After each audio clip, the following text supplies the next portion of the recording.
Salam alaikum wa rahmatullahi wa barakatuh. Bienvenue dans cette vidéo dans laquelle je vais essayer d'expliquer comment calculer une caractéristique géométrique des sections qui est le centre de gravité d'une surface complexe. Donc, essayons par exemple de calculer les coordonnées du centre de gravité de cette surface. Donc, il s'agit d'une surface qui est là hachurée avec un petit trou circulaire au milieu. Donc la première étape, on doit décomposer cette surface complexe en surface simple dont le centre de gravité est connu, tel que le rectangle, le cercle, le triangle, le carré, demi-cercle, etc. Donc cette surface, on peut la décomposer en un carré de 6 fois 6 plus bien sûr ce carré-là, donc elle est là, et puis d'un triangle de 3 fois 6, et puis on va enlever le cercle ici parce qu'il ne fait pas partie de la section. Donc notre surface S devient S1 plus S2 moins S3 qui est le cercle. Donc on a décomposé la surface S, la surface qui est plus ou moins complexe, en des surfaces simples dont le centre de gravité est connu. Voilà. Donc, deuxième étape, on va déterminer les coordonnées des centres de gravité des surfaces simples. Donc on commence par le carré. Donc le centre de gravité du carré, bien sûr, comme on le connaît, c'est l'intersection des diagonales. Voilà. Donc, en faisant référence à la cotation donc, de notre surface, on va trouver que le centre de gravité G1 de la surface élémentaire simple S1, donc il est positionné au milieu des deux côtés du carré, c'est-à-dire il est positionné puisque les deux côtés, si en haut on a 6, si en bas on a 6, donc on aura 3, donc x égale à 3 et y égale à 3. On passe maintenant au triangle. Pour le triangle, on sait que le centre de gravité d'un triangle, c'est l'intersection des médianes.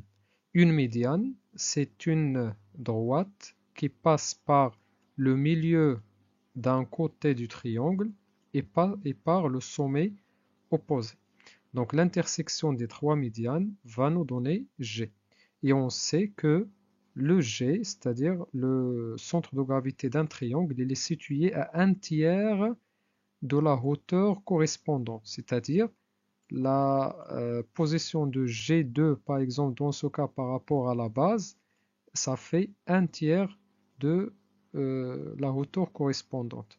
Donc là, on a 6 sur ce côté-là, automatiquement G1 sera à 2, un tiers.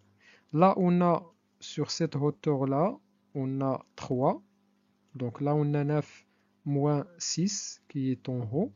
Donc ça va donner 3. Et donc ça serait positionné, c'est-à-dire la distance à partir de ce côté vers G2, ça serait ici 1. Donc automatiquement, on va obtenir les coordonnées de G2. X G2 égale à 7 et Y G2 égale à 2. On passe maintenant à la troisième surface qui est le cercle. Eh bien, on peut remarquer ici que le G3 coïncide avec G1, c'est-à-dire le centre de gravité du cercle coïncide avec le centre de gravité du carré dont on a déjà calculé les coordonnées. Donc x égale à 3 et y G3 égale à 3 aussi. Donc on peut représenter notre surface comme ça avec les différentes coordonnées des surfaces élémentaires. Maintenant, on va passer à la troisième étape. La troisième étape consiste à déterminer la somme des moments des surfaces simples par rapport aux axes de rotation OX et OY à l'aide du tableau suivant. Je vais expliquer tout de suite ça. Donc, on va dessiner un tableau dans lequel on va mettre les surfaces élémentaires et les coordonnées, donc x et y, des centres de gravité de ces surfaces élémentaires. Donc là, on va commencer par la surface S1. Donc la surface S1, c'est le carré. Donc là, un carré de 6 fois 6. Donc la surface égale 6 fois 6. Donc ça va donner 36. X, G1 égale à 3. Elle est là.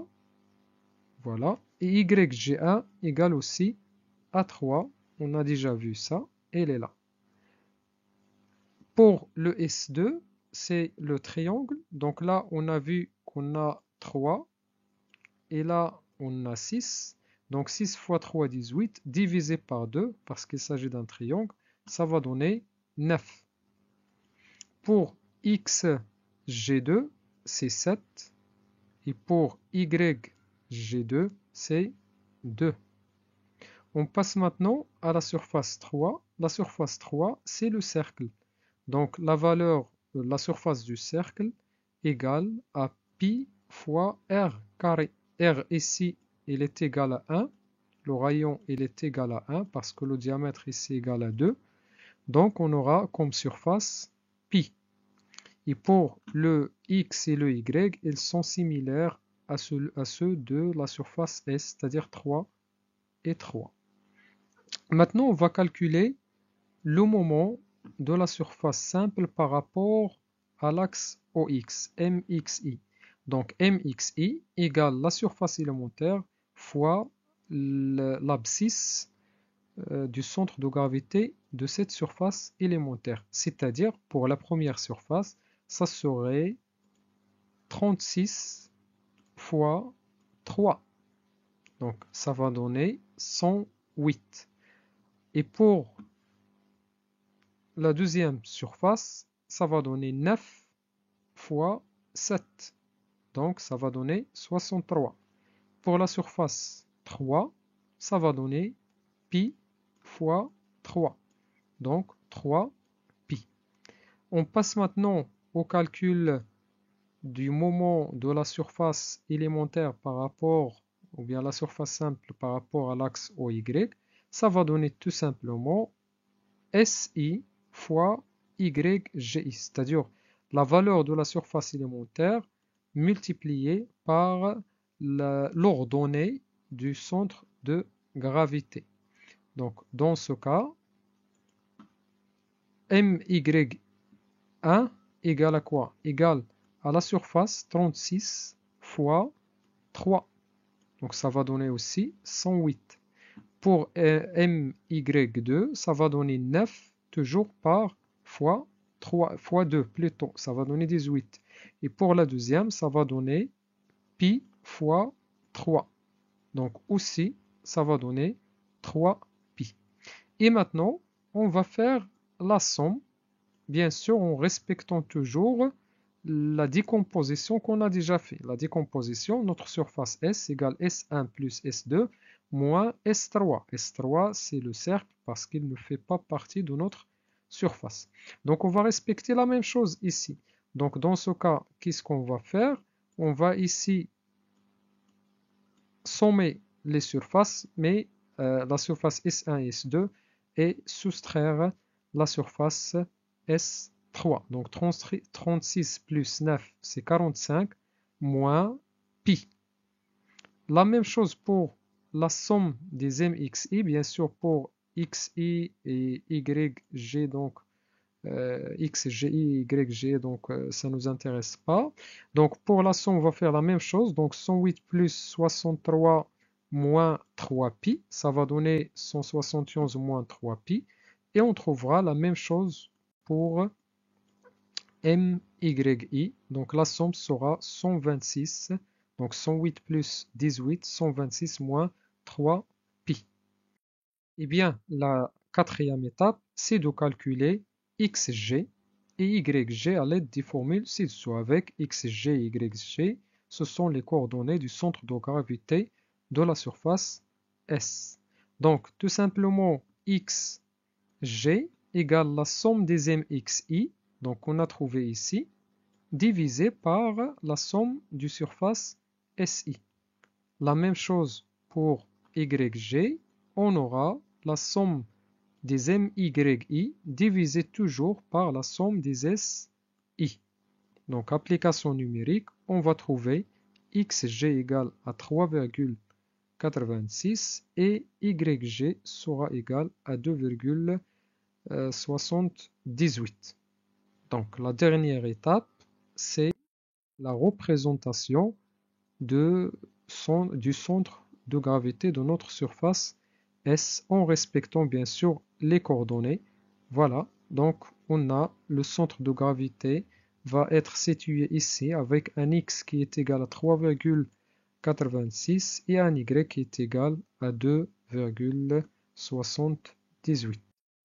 Donc, dans la prochaine séquence, on va continuer toujours avec les caractéristiques géométriques des sections et on va voir comment calculer le moment d'inertie de la même surface par rapport à l'axe OX, l'axe OY et aussi par rapport à l'axe neutre qui passe par le centre de gravité de cette surface. Merci pour votre attention.